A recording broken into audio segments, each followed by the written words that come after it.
Good morning, and this is my reflection on assignment 2 for MIT 805 here at Fort Hays State University.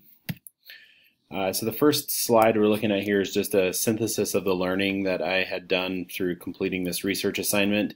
I took a look at which learning strategies could enhance or engage students in increasing their metacognition around some learning targets or some learning objectives. So the focus of metacognition is just knowing and being aware of your own thought processes.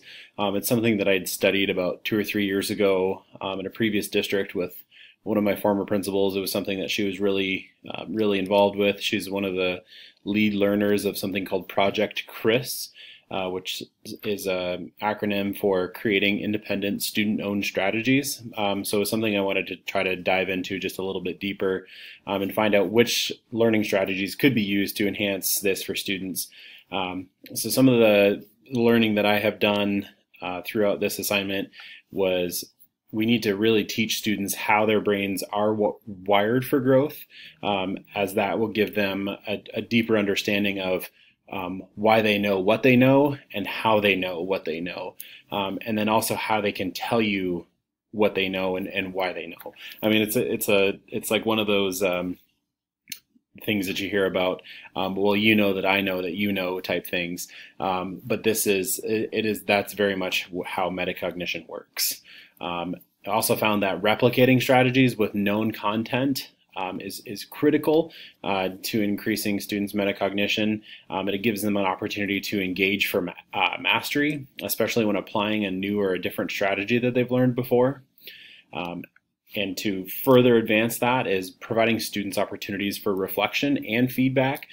So it's either student to teacher feedback, student to student feedback, or students giving themselves feedback based on a set of criteria or a rubric or something that has been co-constructed with the students can be really powerful for them.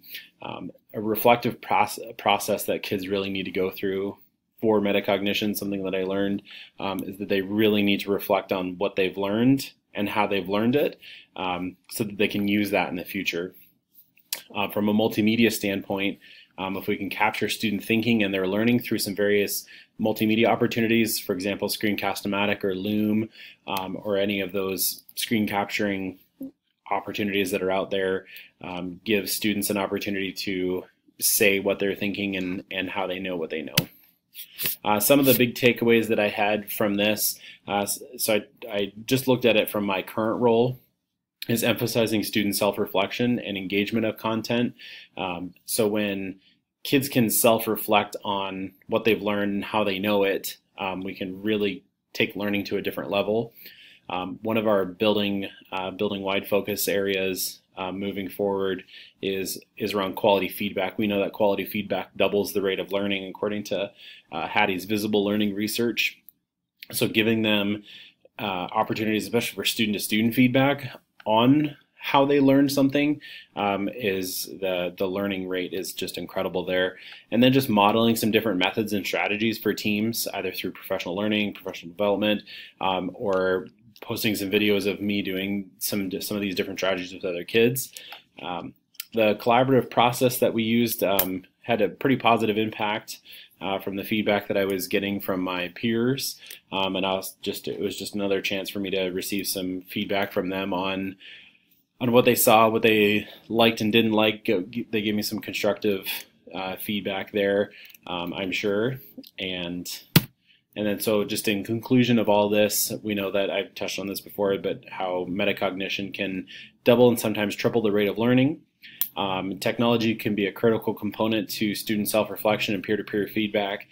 That is something that I would like to see some of my teachers do quite a bit moving forward. However, I need to create the conditions for which that can happen.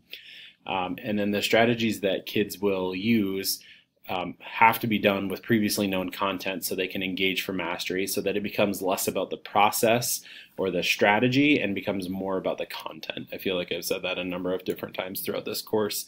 However, that's just what it has to be. Anyway, so there's my reflection on assignment 2, and I look forward to seeing and learning from everybody else who posts. Thanks.